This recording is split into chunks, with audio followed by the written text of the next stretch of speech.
इतना डर रहे कि खुद हमार माँ फ़ोन करके रोवे लगली कि बहुत नौकरी कल जाई, लेकिन ये कोरोना के एमे अपन जान मत गंवाव।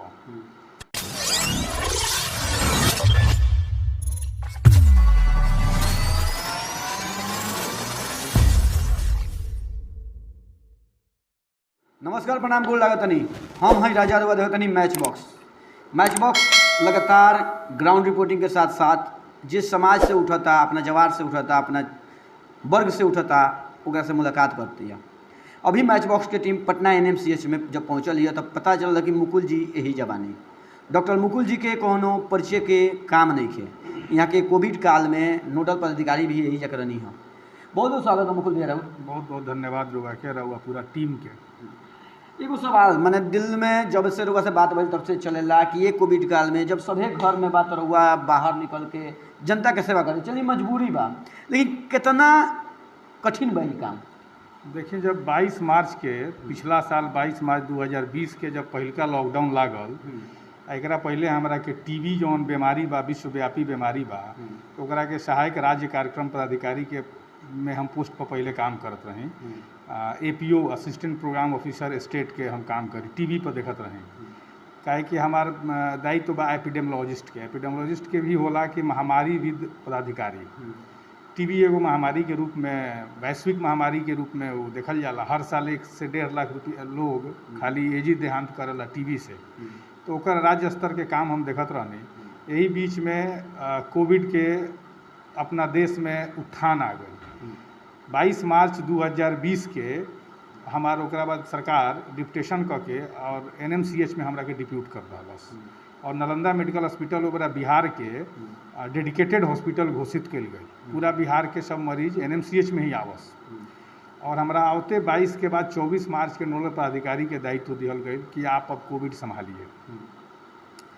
कोविड के इतना हनक रहे, इतना डर रहे कि खुद हमार माँ फ़ोन करके रोवे लगली कि बहुत नौकरी कल जाई, लेकिन ये कोरोना के एमे अपन जान मत गंवाव। डर हमरो रहे, लेकिन हम एक शब्द कहनी कि सेना में साल भर लोग के खियावल जाला, राखल जाला जवान के, कि देश के जब लड़ाई लगी तो उस सेना में लड़ाई लड़ी जाके, उस सैनिक देश के लड़ाई लड़ी। हमनी के डॉक्टर बानी सब, महामारी आइल बा आ उहे स्थिति हमनी के बा। हमनी के पढ़ावल गइल बा, लिखावल गइल बा। डॉक्टर तू जब बनैलू तौने बेरा तारा सोच लेवे के चाही जे हर क्षेत्र के काम करे खातिर हम देता नहीं। आज जब ये आपदा आ गई बा तो हम छोड़ के कैसे भागे, और आपदा के हम स्वीकार कैनी।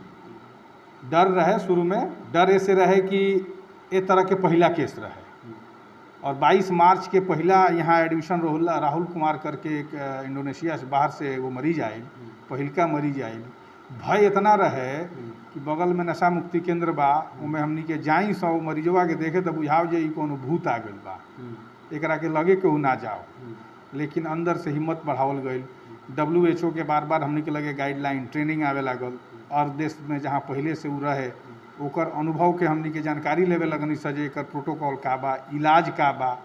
एक्चुअली नया रहे तो कुछ जानकारी ना रहे, तो मेडिसिन डिपार्टमेंट में लाग के धीरे धीरे इलाज शुरू कैलस। 13 दिन 14 दिन के बाद जब ओकर हमनी के फिर दोबारा जांच कैनी तो पॉजिटिव आयल। 21 दिन के बाद वो पहिलका मरीज है जिसे निगेटिव जब भइल तो एक ब्रेकिंग न्यूज बना रहे बिहार में। अच्छा। आकि नालंदा मेडिकल अस्पताल से एक मरीज अब स्वस्थ हो रहा है।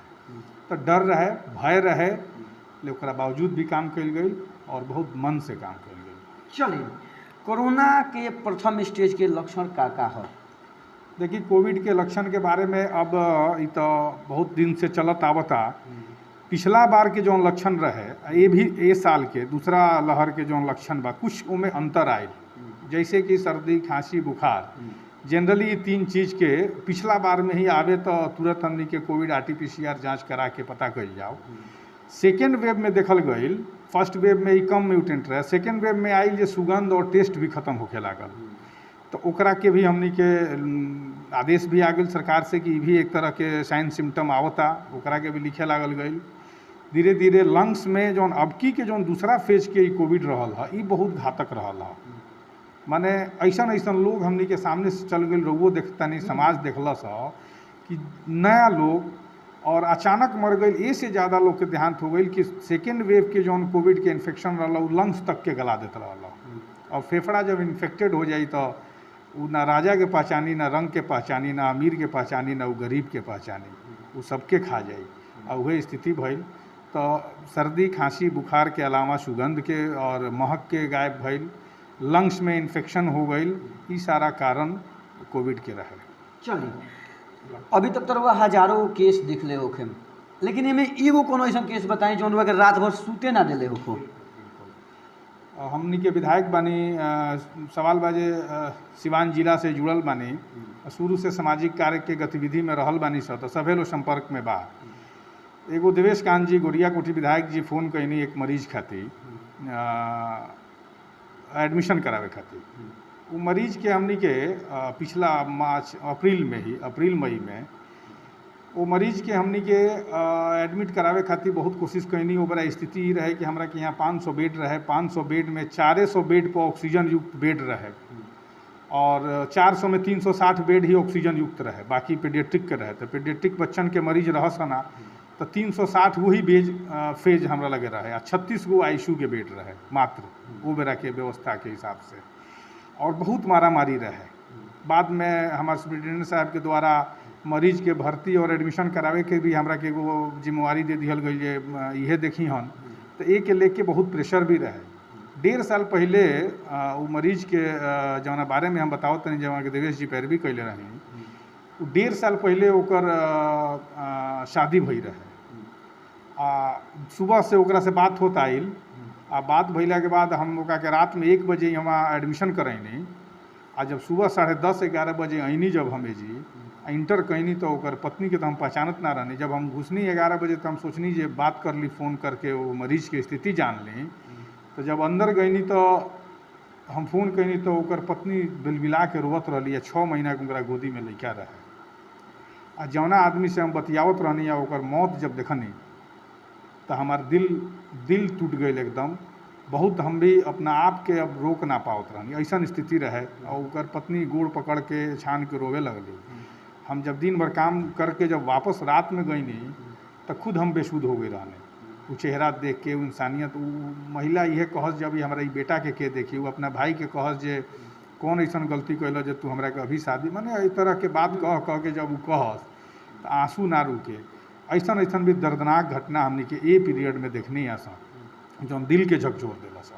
चलिए कोरोना काल में एनएमसीएच में तीसरा रहल के कैसन तैयारी चलता, का विशेष बा? देखिए अभी पिछला दूसरा में अभी आंकड़ा एक बताते हैं लोगों के लगभग 3,499 3500 मरीज हमने के पिछला बार पॉजिटिव मरीज खाली 3,500 जी इलाज कल गई और उनमें लगभग 2800 मरीज के स्वस्थ करके भेजल गई। 673-74 गो आज ले डेथ भइल बा और वो भी मैक्सिमम डेथ ऐसन बा जरा संगे कोमॉर्बिडिटी रहे, कोनो ना कोनो बीमारी रहे। ज़्यादातर शुगर के मरीज लोग रहे, कार्डियक के हार्ट वाला प्रॉब्लम के लोग रहे, टीबी से जे बा जेकर इम्यूनिटी HIV एड्स के रोगी लोग रहे। तो वैसने ज़्यादा लोग के देहांत भइल। कम उम्र के भी जेकर कुछ देहांत भइल 30 से 50 के बीच वाला, 30 से 45 के बीच में, ओकरा संगे भी कोमॉर्बिडिटी ही ज़्यादा रहे। कुछ लोग के डर से भी हार्ट अटैक की स्थिति आई रहे। तो पिछला बार तो हमनी के बहुत ओकरा के मेहनत कैनी सा, संसाधन के कमी रहे। सरकार बाद में सारा व्यवस्था भी कैलस और सारा कुछ कैला के बाद अब जो स्थिति थर्ड वेव के आवता, सरकार के भी आदेश बा, साइंटिस्ट लोग के अनुमान बा कि थर्ड वेव में, ताकि ब्रिटेन में भी रुआ देखिए आज के भी डेट में 10,000 से 12,000 प्रतिदिन थर्ड वेव के मरीज आ रहा बड़ा। तो ऐसे तैयारी अभी से शुरू हमनी के नालंदा मेडिकल अस्पताल में भी कर दिया गई बा और तैयारी खासकर आशंका ये जतावल गई एपिडेमिक रूप से कि बच्चन में हुई।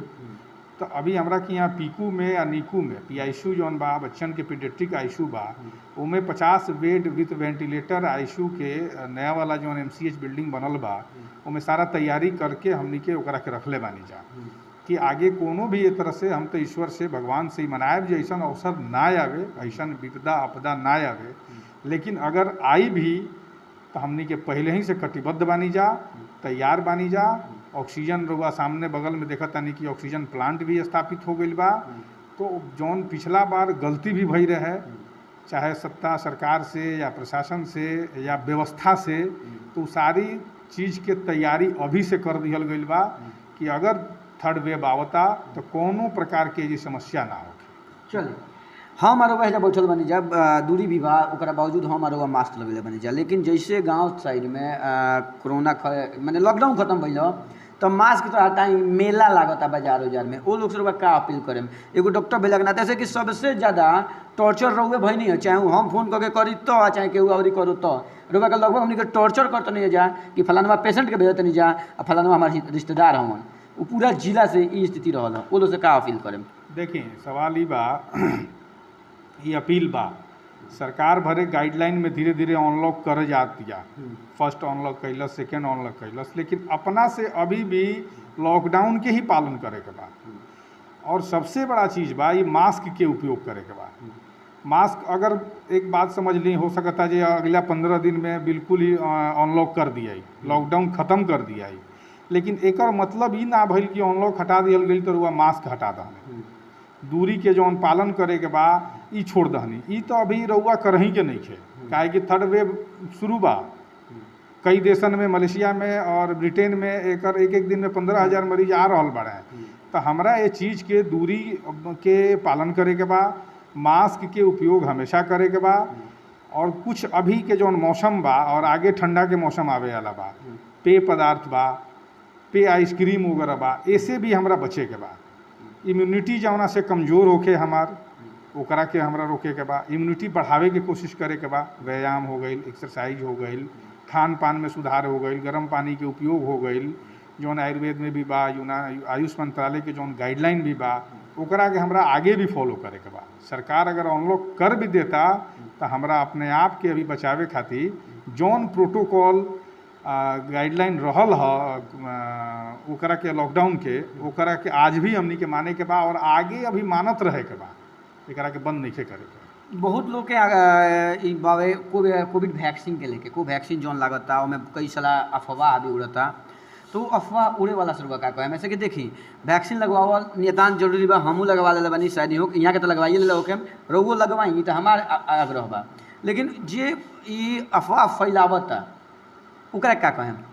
देखिए अफवाह फैलावे वाला कुछ सीमित लोग होला, वो कोनो चीज़ में अफवाहे फैलाई। गांव में नाटक होला नु तो नाटक तूड़े के रहत रहल तो लोगवा का कहिए सांप निकल गई, मेढक निकल गई, लोग भाग जाई। तो उ सब चीज़ में आजो हर जगह लोग बा, वो देश के दुष्यंत, देश के वो लोग दरिद्र लोग ह, भोजपुरी में समझे तो ओकरा बात के तो मानही के नहीं के। अगर एकर कोनो एक अगर उपाय बा ऐसे बचे के तो एक ही उपाय बा वैक्सीन लेहल। और वैक्सीन रउआ रात दिन रउआ लो जिला में भी रिपोर्टिंग करतानी, हमनियों के देखतानी सा, गांव स्तर पर भी अब कई जाता, डेली नहीं होता, अल्टरनेट होता, 3 दिन पर 1 दिन होता, लेकिन दियाता वैक्सीन उपलब्ध बा, मिलता। तो वैक्सीन तो लेहल अति आवश्यक बा। केहू भी अगर थोड़ा बहुत बुखार, हेडेक, बॉडी एक तो होई, वो कोई मतलब नहीं है, 24 घंटा 48 घंटा के बाद वो तत्कालिक बा, वो होई। लेकिन जौन भय या डर एगो बनावल बा, आगे भी हम एक चीज़ और रउआ से बतावता नहीं, खासकर जितना ड्रिंक करे वाला बालो नु, भले चोरा के ड्रिंक करता लो चाहे केहूँगा करता लो, उ लोग ढेर पूछेला फोनवा कह के, हाँ कि इंजेक्शनवा हम लेब तो कोनो दिक्कत ना नु होई, हम ताकि हम पिए नहीं, तो पिए वाला लो ढेर आता, तो वो लो ली तो ओकर कोनो दिक्कत नहीं है। बिहार में तो मत पी लो, बिहार में तो बंद बा, लेकिन दूसरा राज्य में जाके पियता लो तो वो लो ले, उहे लोग ढेर पूछेला फोन करके। तो ऐसे नहीं खे डरे के, ना ऐसे कोनो प्रकार के भय करे के बा। वैक्सीन ही एक एगो उपाय बा। अगर 100% वैक्सीनेशन हो जाओ तो मान के चली कि आगे कोनो वेव और कोनो लहर आवे वाला नहीं है। चलिए, एगो लगातार रिमर उठत रहा कि पहले सरकार 28 दिन पर वैक्सीन लगावत रही, पहिलका के बाद दूसरका डोज, तो ओकरा के बीच में बढ़ा के 84 दिन कर दिया। तो कई गो डॉक्टर से बात भेल तो डॉक्टर लोग कहल कि बॉडी के लेके भैल सन, लेकिन कुछ लोग जैसे कहनाम बा कि सरकार के लगे वैक्सीन नहीं खे, बा वो बा, आखिर 28 से 84 दिन कहाँ भैल? देखिए 2 सवाल बा। एक तो कोवैक्सीन के जौन आपन एगो ओकर प्रोटोकॉल नियम बा, कोवैक्सीन आज भी 28 दिन पर ही होता, ओकर सेकेंड डोज जब भी लेब रहुआ तो वो 28 दिन पर लेब। कोविशील्ड में ये विषय आयल बा कि कोविशील्ड पहले रहे कि 28 दिन पर दियाओ, फिर बाद में ओकरा के बढ़ा दियल गई 14 से लेकर 16 सप्ताह तक, मतलब 90 दिन और 3 महीना के अंतराल पर लेवे के बाद। तो बाद में साइंटिस्ट लोग के ओकर एगो पूरा रिपोर्ट आई रहे कि एकर इम्यूनिटी के जौन स्थिति बा उ 3 महीना के बाद भी लिहल जाओ तो उ बेस्ट रही, बेटर रही ओकर कोविशील्ड के। तो ओकर बिल्कुल साइंटिस्ट के ऑथराइज्ड उ रिपोर्ट बा, उ सरकार के देले बा, ICMR के ओ हिसाब पे उ कइल जाता। एमे कोनो इस तरह के बात नहीं खे कि नहीं खे आ ना रही तो ना मिली। लेकिन सरकार ही काहे कही, कोवैक्सीन में भी तो आज के कमी बा, लेकिन वो 28 दिन पर पड़ता। तो ये सब कोनो ए तरह के बात नहीं है ना, ए तरह के कोई भी विषय बा जेकर जब समय आई वो उतना समय अंतराल पर ओकरा वैक्सीन ले ले। कोविड पेशेंट जो ठीक हो गई बा ओकर खान पान का होके के चाहिए? देखिए कोविड पेशेंट में अभी पोस्ट कोविड हमरा के यहाँ एगो वार्ड ही बनल बा, काहे कि जे कोविड से ठीक हो गया के बाद भी ओकरा भी कई तरह के पोस्ट कोविड की जे मरीज बा ओकरा समस्या आवता, जैसे कि ओकरा बहुत ज़्यादा कमजोरी हो जाता। तो किसी भी तरह के अगर टाइफाइड भी भइल बा, डेंगू भइल बा, मलेरिया के भी मरीज के रुआ देखे कि ओकरा बुखार बहुत दिन होला तो शरीर ओकर बहुत कमज़ोर हो जाला, वीकनेस हो जाला, कई तरह के शरीर में अवयव के कमी हो जाला, जौना के कारण ओकरा में कमजोरी आ जाला। तो एक तो जरूरी बा जे शरीर हमार ठीक रहे, शरीर हमार तंदुरुस्त रहे, ओकरा खातिर खान पीना में रुआ जो भी प्रोटीन मिलता, एक अंडा खाई, ओकरा खातिर कोई नहीं है। रुआ देखा तानी मत्स्य विभाग के भी आजकल डेली एडवर्टाइजमेंट आवता चिकन खाइए ताकि हमारी इम्यूनिटी मजबूत रहे, दूध लें, हरी सब्जियां खाएं, बासी खाना खाने से बचें, फल खाएं कि आपकी जो इम्यूनिटी कमज़ोर होने के कारण जो आप बीमार पड़े थे तो फिर इम्यूनिटी आपका इंक्रीज करे। इस चीज़ को हमको पोस्ट कोविड मरीज को विशेषकर से ख्याल करना होगा। खाए को लोग का चाहिए खाना में जो भी पौष्टिक खाना बा और बासी खाना नहीं खाए के, गरम खाना खाए के बाद दाल खाई, दूध लीजिए, अंडा लीजिए, मछली खाइए, जिससे हमको प्रोटीन मिल रहा है, कार्बोहाइड्रेट मिल रहा है, फैट मिल रहा है, वो हमको लेना है, उसके लिए कोई इशू नहीं। ठंडा खाना से बचना।